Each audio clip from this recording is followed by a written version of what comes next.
Welcome back to Investing and Trading Live. As always, my name is Josh Lilquist, and I have my good tag team colleague with me here today, Al Connickson, and we've been covering some good things on the markets. On the last segment, we talked about where to find your information. That's the facts. That's the price charts. And we're also looking for a lot of people that are able to make those decisions with a step-by-step, rules-based strategy. And that's what people need, is step-by-step in their strategy, so that way they're not guessing in the financial markets. And I want you to cover that in this next segment here. But if you missed seats for that investing class that we do here locally at the Academy, just text the word investing to the number 210 for 2 seats for that investing class and that jumbo pack that will help you get started right away. Text investing to the number 210. So, Al, as we mentioned that last segment, we're talking about fact checking. And we're not. This isn't the news channel. We're not fact checking anybody. We're checking the facts on whether it's a stock or a futures contract, gold, oil, silver, lean hogs, whatever that may be, and finding the facts that are on a price chart. That is where you make your financial decisions. That is where you get your information to make those smart trading or investing decisions.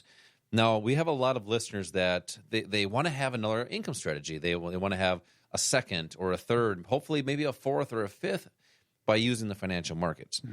And so many people buy and sell in the wrong spot. It's all about timing. And when do you time the market? When do you get in, but also when do you get out? And I know you had a couple things you wanted to cover on about that aspect, as far as why do people make the wrong decisions, but how do you help people overcome that and bridge that gap and get over those challenges to make better decisions in the market? Yeah, I think one of the things that we do is point out the mistakes that people make, because that's probably as important, if not more important, than knowing what to do. You have to know what not to do. And I think if everybody was given this quiz, and I do this anyways in the classes that I conduct, where I ask people to fill in the blank, and it's buy, and then low, blank, and then sell, high. And everybody agrees with that. Everybody knows you're supposed to buy low and sell high. It just simply makes sense. But the truth is, the public generally does exactly the opposite. They buy high and they sell low. And you might be going, well, why would you do that? And you do it because you're a human being, and because we are human beings. We're conditioned to follow our instincts, follow our gut, follow what our brain's telling us. And that has you as a trader or investor doing the opposite of what you should do. Josh mentioned earlier a step-by-step process, a rules-based process. The way that you do this, where you can actually, on a consistent basis, be buying low and selling high, is to follow a set of rules that actually shows you how to do that. And when I say that the public does the opposite, we know that because the facts tell us that. If you look at the market inflows, and by the way, it's when markets turn, when you have a turning point from going up to down or down to up, that typically happens when maximum investor sentiment is reached. And what we find is that at the top of markets, the peak of markets, that's where the ownership of stock by the public increases. Yeah. And we know that by looking at the inflows into the funds. And why is that, though? Well, it's because of fear of missing out, FOMO. People see the market going up. Their assumption is, this is just going to continue to go up. I've missed out. I don't want to miss out on any more. And here's an example, too. People say, okay, I'm going to buy XYZ stock, whatever it is, doesn't matter. Think of a stock that you like. And you say, you know what, it looks pretty good, but I'm going to wait until it goes up a little bit, gets more expensive, and then I'm going to buy it. And people do that, but it doesn't make any sense in the financial markets. It's totally opposite. Right. That's where kind of the greed component of our human makeup comes in. You want to either basically what people do is what we call herding. They follow the herd. So they wait until other people have already driven something up, other people have made a decision, and then they follow that. But that has you buying high. And again, we know that because the public increases their ownership in the stock market at the peak of the markets. That's the riskiest time to be in. That's when you should be looking at selling. That's when people like Warren Buffett will tell you, when people get greedy, that's when you should be fearful. We also know, for example, during the dot-com bubble, the market didn't reach the top until there was that massive inflow that ended the bubble, massive inflow of buying by the public. But then it went sideways, basically, not sideways, but it slid. It went down for about 2 years until we had, during the third quarter of that year, more money went out of the market than ever before. What was that? That was the bottom of the market where people were selling when you should have been buying.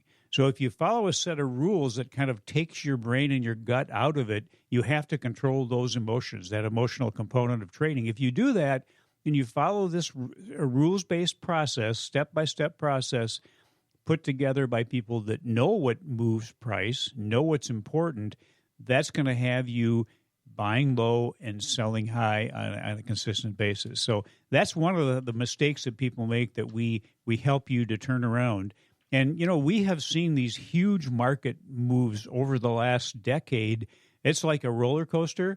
And what I would say is if you get enjoyment out of riding a roller coaster, go to Valley Fair. Don't let the market be the roller coaster for you. You're exactly right. Because in 2020, for example, the COVID-19 pandemic hit, all three indexes went into a bear market. Then 2021, the market came flying back to multiple all-time highs.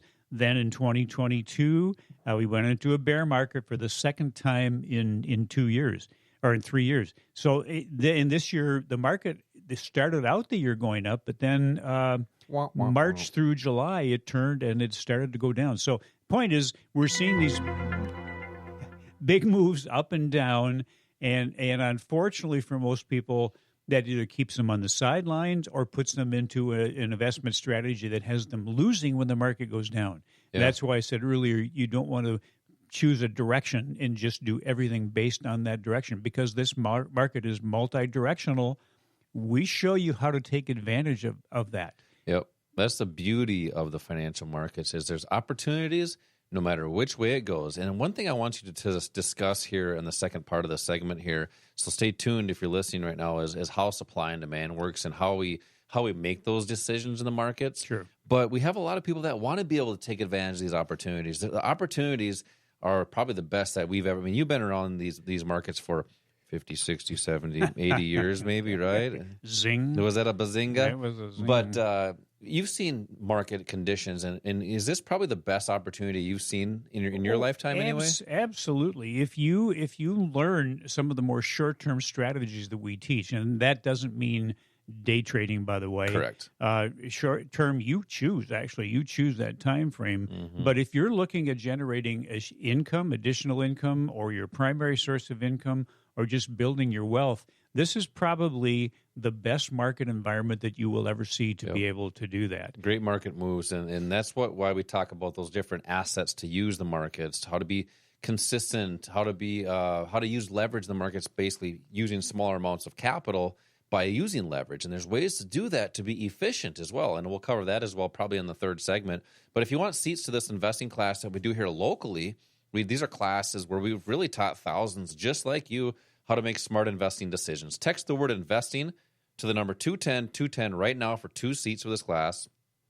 And when you do that, you come into this class, you're going to receive the jumbo pack that has different stock picks in there, but also how to get started if you're brand new. Text investing right now to the number 210-210. When you do that, you're going to get a text right back, and it will say, welcome to Investing and Trading Live. It'll have a link to pick your own date for the investing class. So make sure to pick your own date. We do these during the week and on the weekends for these classes. So that being said, Al, I want you to explain supply and demand, because we have so many people listening. I mean, thousands and thousands of people that have been listening to the show here. And a lot of them say when they come into these investing classes, hey, you guys, you were talking about different income strategies in the markets. How do you do that? Where do you look? Mm-hmm. How do you get started? Or what is the right place to use, right thing to use? Talk about real quick how supply and demand works and how we can apply that to commodities or stocks or even currencies. Yeah. Well, there are certain things, there are certain rules and facts in life that really can't be argued.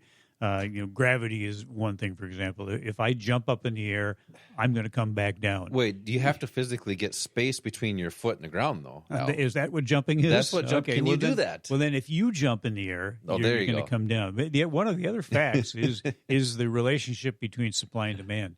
When there's more demand for something, price will go up. Doesn't make any difference what it is. And when there's more supply of something, price is going to go down. And the financial markets just look at that as buyers instead of demand. When there's more buyers for something, price will go up. Yep. When there's more sellers, price will go down. So those are facts that can't be argued.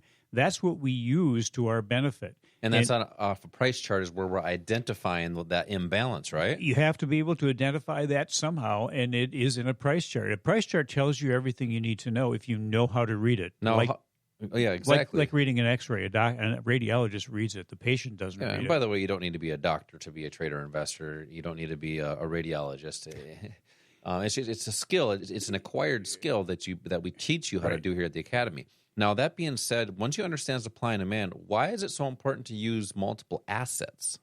Well, because there are multiple things that happen. There are multiple impacts from the economy, the market. Market, by the way, is changing. This is a different market than we saw maybe 10 or 20 years ago. So it requires different strategies. But everybody is different as to what they want to achieve, what they're aspiring to. And by the way, that's one of the most important things you want to start with is what are your goals? What do you want your life to look like in 2 years or 5 years or 10 years?